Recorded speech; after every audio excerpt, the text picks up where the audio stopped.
The slap landed before Helen saw the hand. Heat spread across her cheek, bright and hot under the ballroom lights. Her glasses spun off her face and shattered on the marble like thin ice. The quartet fell silent mid-phrase. 130 conversations died at once. Sophie stood inches away, veil pinned high, lipstick perfect, eyes set like glass. "Hand over your keys," she said, just loud enough for the nearest tables. "A woman your age doesn't need that much space." Helen did not answer. She balanced the dessert plate with her left hand and pressed her right palm to the burn on her face. Across the room, Mark tugged at his tie and looked at the floor. He did not move. The photographer hesitated, then lifted the camera higher, searching for an angle that would make cruelty look like a candid. Donna in navy stepped between them, her chipped nail polish catching the light. "Let's get some air," she said, voice low. Helen nodded because nodding cost less than speaking. The hallway smelled of lilies and floor wax. Through the glass doors the night lay neat and trimmed, sprinklers ticking across suburban lawns in careful arcs. A classic diner across the street flickered red and blue neon onto the sidewalk. Under a buzzing streetlight, Helen's old sedan waited with a chipped coffee mug in the cup-holder brown ring at the rim from years of refills. Her fingers wouldn't quite obey as she opened her phone. "Carlos," she said, when the call connected. Her voice steadied as she spoke the name. "Royal Oaks. Bring the folder. 30 minutes." And they would learn who Helen Brooks really was. Donna turned slightly, keeping one eye on the ballroom doors. "You don't have to go back in," she murmured. "We can leave." "We won't be leaving," Helen said. Her breath showed in the cool air, thin and white. "Not like this." Sophie's perfume arrived before Sophie's sweet citrus that tried too hard. The bride's expression was smooth, but a small muscle jumped near her jaw. "Tonight is about us," she said, polishing the word us until it reflected only her. "We need privacy to start our life. Your apartment will be perfect while we look for something real." Helen studied the arrangement of Sophie's face, powder softening shadows, brows set to sympathy, a mouth rehearsed to look kind while it cut. "Enjoy your reception," Helen said gently. "Things can change quickly." Sophie's brows flicked. "I didn't expect you to make a scene." "I didn't," Helen said. "You did." They stepped outside. The night felt honest. The diner's windows held silhouettes at the counter, a teen refilling salt, a couple sharing pie. Somewhere, a car door thudded, and music boomed once before going quiet. Helen opened the glove box and slid out a brown envelope marked HB Private. Paper whispered under her fingers. Donna shifted her stance, small and solid, a shield with chipped nails. "Are you sure?" Donna asked. It wasn't doubt. It was a gate. "I am," Helen said. Headlights rose and dipped as a silver sedan rolled in. Sandra stepped out with a worn leather brief. "Transfer suspensions, guarantee revocation, letter to venue," she said, tapping the folder. "And a printed email you should see." "From who?" "The bride's mother," Sandra said. "She copied a realtor by mistake. It outlines a soft transfer of your unit within 90 days. Moths orbited the streetlight like bad ideas." Helen tucked the folder into the envelope, the edges settling with the quiet weight of a decision. Inside, the band found its place again. Applause cracked through the glass like far-off firecrackers. The world wanted to continue as if nothing had happened. "Carlos will be here in 20, Sandra said. "But you don't need him to start." Helen looked at the diner, the neon on chrome stools, the server wiping a ring of ketchup with patient circles. She had eaten there every Thursday for years, coffee in the chipped mug she brought from home because she liked it better than the restaurants. "You keep what lasts," she thought. "You let go of what uses you up." Footsteps clicked behind them. Sophie had followed. Bouquet abandoned, veil slightly off-center. Up close, foundation sat heavy near the corners of her mouth. "If you give us the keys now, we can avoid embarrassment," she said softly. "It's better for everyone." "Everyone meaning you," Donna said. "Meaning family," Sophie corrected, letting the word hang like a bill come due. "Family protects," Helen said. "Family doesn't strip."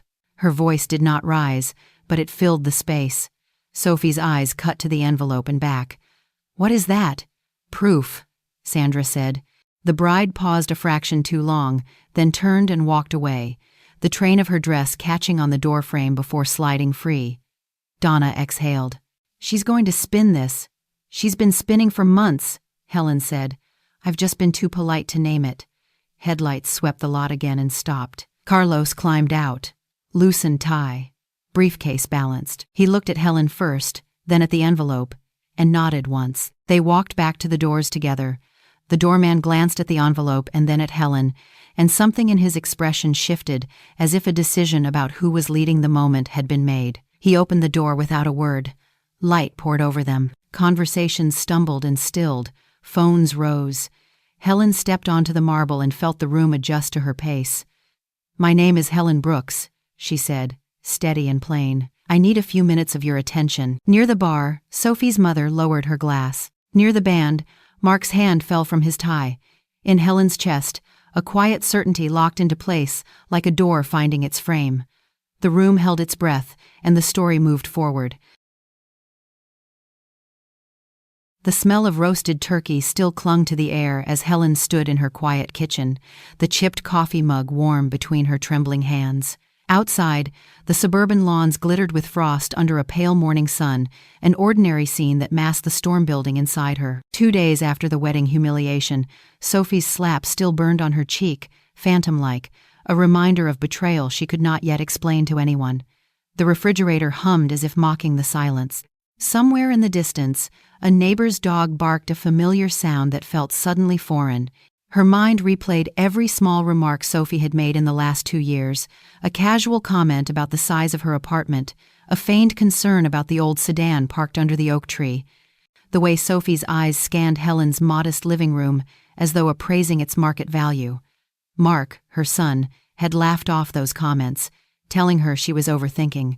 But Helen now saw the pattern tiny cracks in trust that had widened into a chasm. At the classic diner on Maple Street later that afternoon, Helen slid into a vinyl booth, the smell of fried chicken and fresh coffee swirling around her. The waitress' gray hair pinned in a bun, apron faded from years poured coffee into her mug without asking. "Rough day, on?" she asked gently. Helen managed a tight smile, but her mind was elsewhere. She remembered catching Sophie whispering on the phone months ago, her voice sharp yet hushed. "She's so naive. Once she moves out, the place is ours," Sophie had said. At the time, Helen had brushed it off, convincing herself she'd misheard. Now the memory stabbed deeper. A group of teenagers laughed near the jukebox, their carefree voices a cruel contrast to Helen's rising dread. She sipped the bitter coffee, feeling its heat anchor her to the present, but her stomach twisted. She thought of Mark, how his once bright eyes had dulled around Sophie, how he repeated her phrases like a man under a spell. Twists of doubt and fear coiled tighter. Was Sophie capable of more than humiliation? What if the slap was only the beginning? Helen reached for her phone, scrolling through old messages, birthday wishes from Mark, photos of family Thanksgivings, little memories that now felt poisoned. Her thumb hovered over his contact. Calling him would mean confrontation, but silence meant surrender. She hesitated, her heart thudding like distant thunder. Then her phone buzzed with a new message, a bank notification about an inquiry she hadn't made. A second buzz followed an unfamiliar number with a text. "She's planning something bigger." "Be careful," her breath caught. She looked around the diner, ordinary faces, ordinary lives, while her own world tilted further off balance. The chipped mugs and flickering neon sign offered no comfort now. Outside, a gust of wind sent a paper napkin skittering across the empty parking lot, as if warning her that more than her dignity was at stake. Helen slipped a few crumpled bills under the coffee cup and stood, the door chime ringing as she stepped into the cold. Somewhere behind her, the jukebox clicked to another song, cheerful and oblivious. As she walked home beneath the skeletal branches of the suburban trees, Helen's mind replayed Sophie's whispered words. She now knew with a terrible certainty. Sophie had a plan. A bigger one than just public humiliation. The memory of the slap was no longer the worst of it. It was only the opening move. The aroma of roasted turkey drifted through Mark and Sophie's suburban kitchen, warm and deceptive like a Hallmark card. Outside, neat lawns lined the cul-de-sac, Christmas lights already blinking, even though it was barely Thanksgiving. Helen stood near the window, her hands wrapped around a chipped coffee mug she'd brought from her own cupboard, the same mug she'd used for 20 years. Her knuckles whitened against the porcelain as she watched Sophie's parents laugh too loudly at the dining table. A half-empty bottle of Merlot glimmered under the chandelier, its label peeling. Sophie slid her hand across Mark's knee beneath the table, a gesture of reassurance or control. Helen couldn't tell which. The dinner conversation flowed like syrup, thick with false kindness. "You must be lonely in that big apartment, Helen," Sophie's mother said, her voice sugar-coated with pity that stung like salt. Helen forced a smile, the same polite mask she had perfected since Robert's passing. The laughter of Sophie's father boomed again, a little too eager, like a man distracting himself from guilt. Midway through dinner, Sophie cleared her throat, her gold earrings catching the light. "We've been thinking about what's best for everyone," she began, her tone practiced. Mark avoided Helen's gaze. A retirement community in Meadowbrook opened a new wing state-of-the-art medical staff, social events, safety. She let the words dangle, pretending this was concern and not a ploy. A hush settled, broken only by the clink of Joseph's fork. Joseph, the family friend invited last minute, watching everything with sharp eyes. Helen's pulse quickened. She took a sip from her mug, its chipped rim brushing her lip, grounding her. "And who decides what's best for me?" she asked softly, the words slipping like a scalpel under their politeness. Sophie's father exchanged a glance with Sophie, rehearsed. "Complicit." Helen caught the fleeting smirk at the corner of Sophie's mouth before she masked it with a sympathetic nod. Donna, Helen's friend from church seated at the far end, shifted uncomfortably. The smell of sage stuffing filled the room, but the warmth turned bitter in Helen's chest. She could hear a faint Christmas song playing from the living room radio, cheerful, oblivious. Sophie reached for a manila envelope on the sideboard. "We've run some numbers," she said lightly. "Selling your apartment could cover Meadowbrook for years and free you from all that upkeep." Mark finally looked up, his eyes darting like a trapped animal's. The betrayal was there, silent, but undeniable. Helen swallowed hard, the turkey suddenly dry in her mouth. Joseph's voice cut through the tension. "Sounds like a plan you've been cooking up for a while." The words hung in the air, a quiet bomb. Sophie's hand froze mid-gesture, the envelope trembling slightly. Donna's eyes widened, confirmation that something darker was at play. Helen's mind flashed to a recent memory. Sophie whispering on her porch, thinking Helen was out of earshot. "If she resists, we'll have to use Plan B." At the time, Helen had dismissed it as paranoia.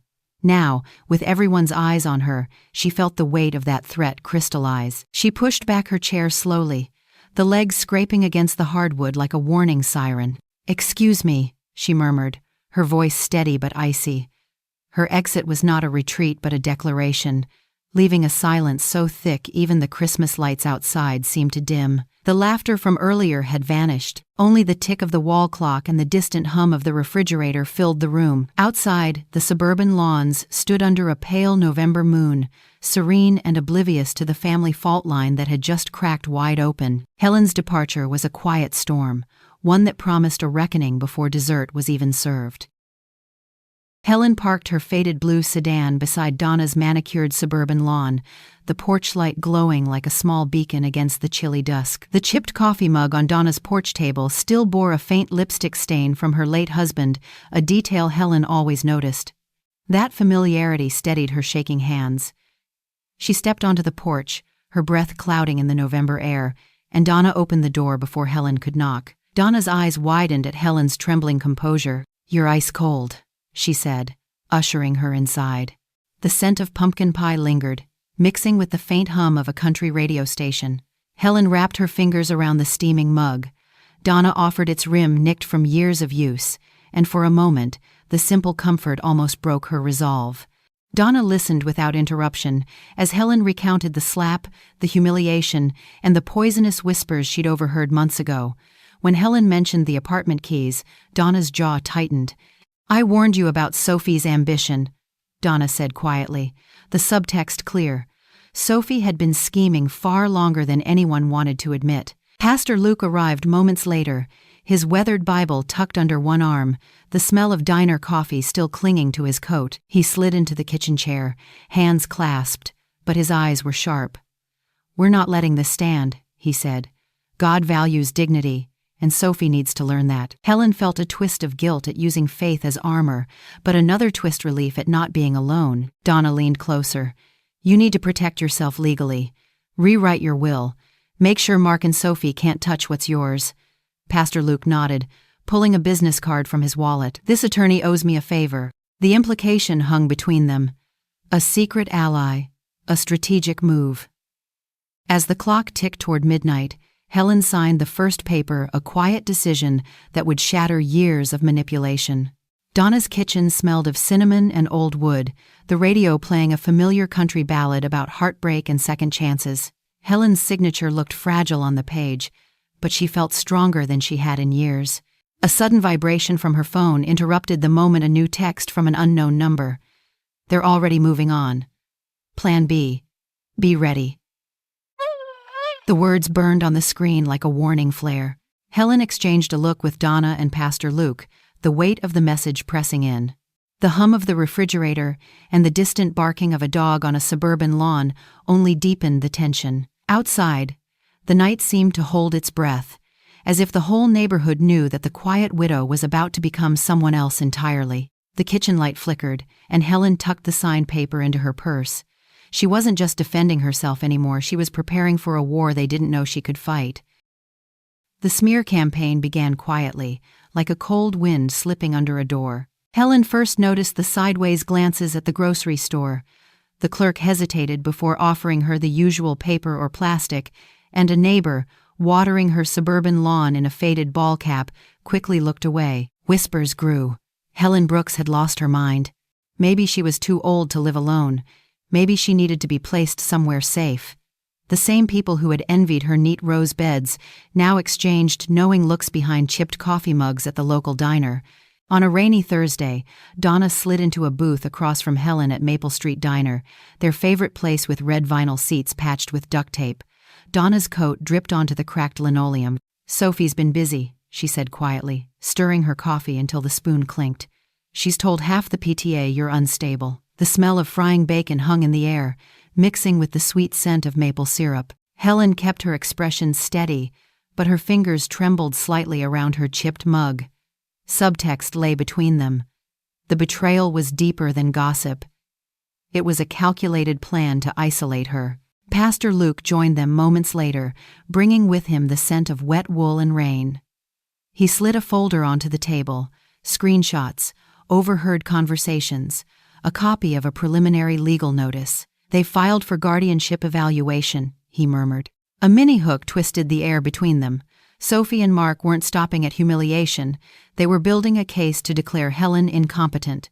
Helen's chest tightened, but she didn't cry. Instead, she envisioned the ballroom lights 2 weeks earlier, the slap that had burned her cheek, and the promise she had made to herself. The whispers might sting, but truth carried weight heavier than rumors.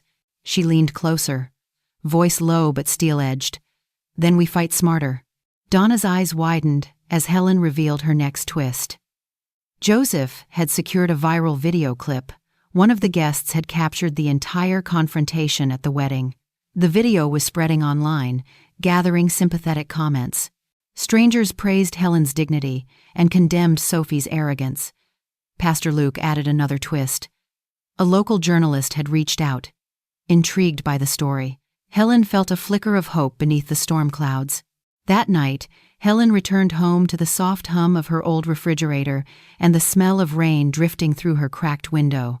She set her worn purse on the counter and pulled out the folder. Each piece of evidence was a thread she could weave into a net to catch the lies. Outside, streetlights glowed on slick pavement, and distant thunder rolled a reminder that storms, no matter how fierce, always pass. She sipped tea from her favorite chipped mug, its faded floral pattern a testament to years of quiet endurance, and gazed at her suburban lawn through the rain-streaked glass. In the reflection, she saw not a frail widow but a woman gathering strength. As she set the mug down, her phone buzzed.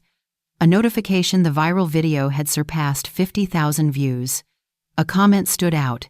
She stood her ground. So should we. Helen smiled faintly. This wasn't over. The chapter would flow seamlessly into the courtroom drama ahead. The next morning, the world would wake to a story that refused to be buried under whispers.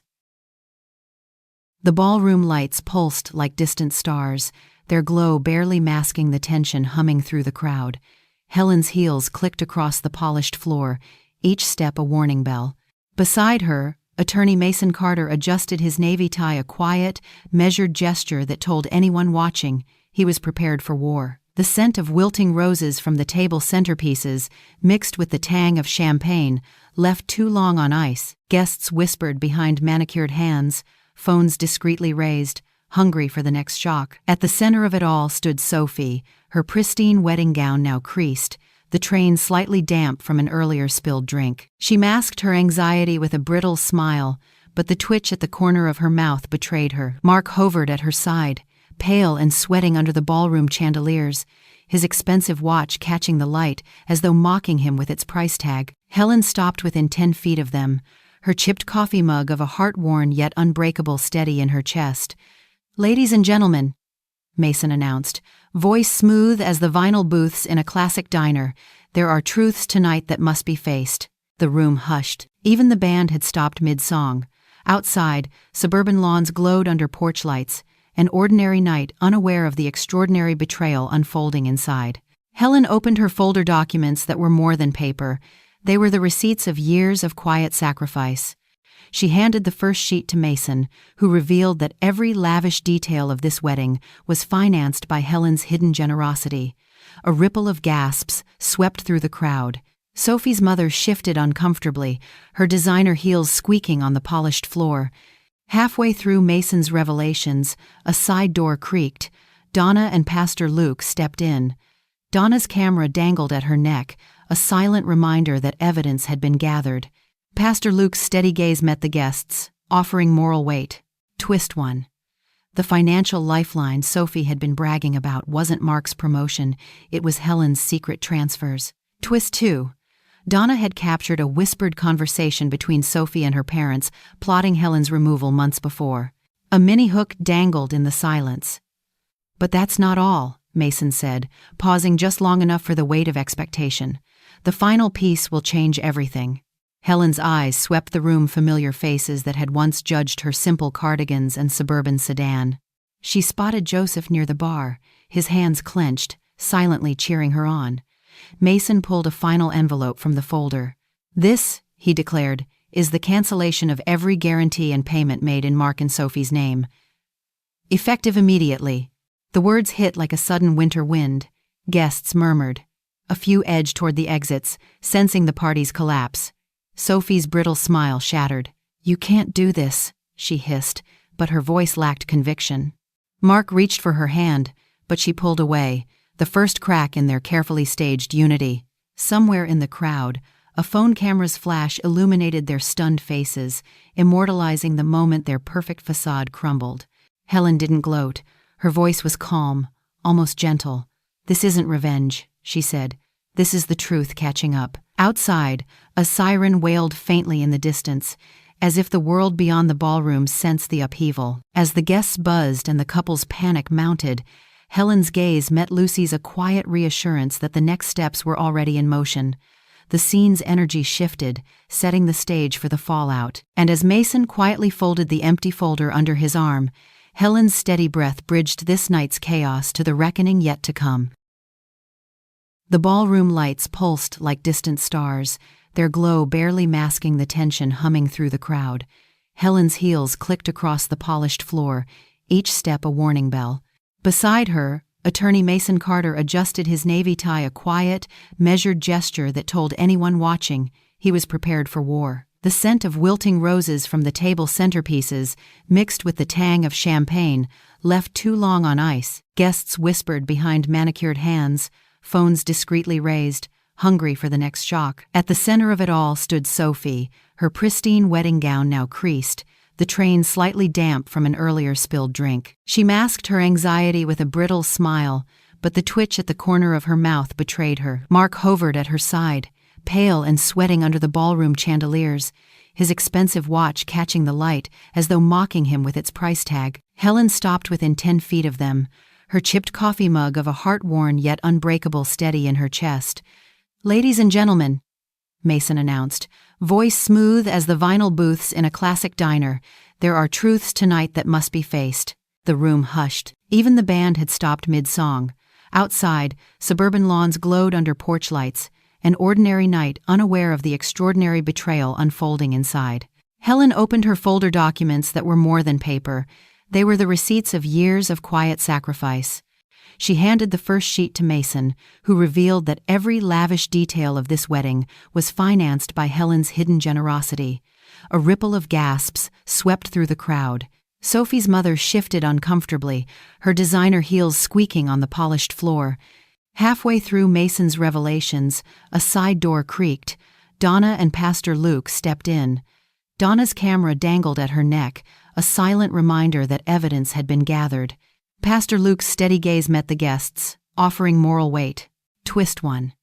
The financial lifeline Sophie had been bragging about wasn't Mark's promotion, it was Helen's secret transfers. Twist 2. Donna had captured a whispered conversation between Sophie and her parents, plotting Helen's removal months before. A mini hook dangled in the silence. But that's not all, Mason said, pausing just long enough for the weight of expectation. The final piece will change everything. Helen's eyes swept the room, familiar faces that had once judged her simple cardigans and suburban sedan. She spotted Joseph near the bar, his hands clenched, silently cheering her on. Mason pulled a final envelope from the folder. This, he declared, is the cancellation of every guarantee and payment made in Mark and Sophie's name. Effective immediately. The words hit like a sudden winter wind. Guests murmured. A few edged toward the exits, sensing the party's collapse. Sophie's brittle smile shattered. You can't do this, she hissed, but her voice lacked conviction. Mark reached for her hand, but she pulled away, the first crack in their carefully staged unity. Somewhere in the crowd, a phone camera's flash illuminated their stunned faces, immortalizing the moment their perfect facade crumbled. Helen didn't gloat. Her voice was calm, almost gentle. This isn't revenge, she said. This is the truth catching up. Outside, a siren wailed faintly in the distance, as if the world beyond the ballroom sensed the upheaval. As the guests buzzed and the couple's panic mounted, Helen's gaze met Lucy's, a quiet reassurance that the next steps were already in motion. The scene's energy shifted, setting the stage for the fallout. And as Mason quietly folded the empty folder under his arm, Helen's steady breath bridged this night's chaos to the reckoning yet to come. The chill of December clung to Helen's wool coat as she stepped into the courthouse lobby, her fingers wrapped around a chipped coffee mug she'd brought from home, a small anchor in a sea of anxiety. The polished marble floors reflected the fluorescent lights like frozen water, and every echoing footstep reminded her of how public this battle had become. The whisper of attorneys passing by carried phrases like guardianship and asset seizure, each word scraping her nerves raw. A week had passed since Thanksgiving's ambush, but its venom still pulsed in her veins. Mark's hollow voice, so easily manipulated by Sophie, still rang in her ears. It's for your own good, Mom. The image of Sophie's smirk across the turkey platter haunted her dreams. As Helen crossed the lobby, Pastor Luke approached with a reassuring nod. Donna's already inside, he whispered. His steady presence was a lifeline, a reminder she wasn't alone. Inside the courtroom, Helen's lawyer, Marcy Rivera, reviewed documents with precise movements, her expression unreadable. On the other side, Sophie sat too straight, her designer scarf immaculate, her eyes darting toward Mark in silent commands. A junior attorney whispered into Sophie's ear, sliding a folder across the table. Helen caught a glimpse of the heading, Petition for Emergency Guardianship. A cold wave rolled over her. This wasn't just about her apartment anymore, this was about erasing her autonomy completely. Mini hook, but tucked inside Marcy's folder was an email. Sophie never meant anyone to see one that could flip the entire case on its head. The judge's gavel cracked like a gunshot, and Helen's heart skipped. As the hearing began, every detail of suburban life outside the neat lawns dusted with frost. The diner down the street, serving cheap coffee and blueberry pie, felt impossibly distant. Helen focused on Marcy's calm voice presenting evidence, but Mark's testimony, rehearsed and dripping with false concern, nearly shattered her composure. Midway through, Sophie whispered something to her attorney, who smirked. Twist. Donna, quietly seated in the back, texted Marcy mid-hearing.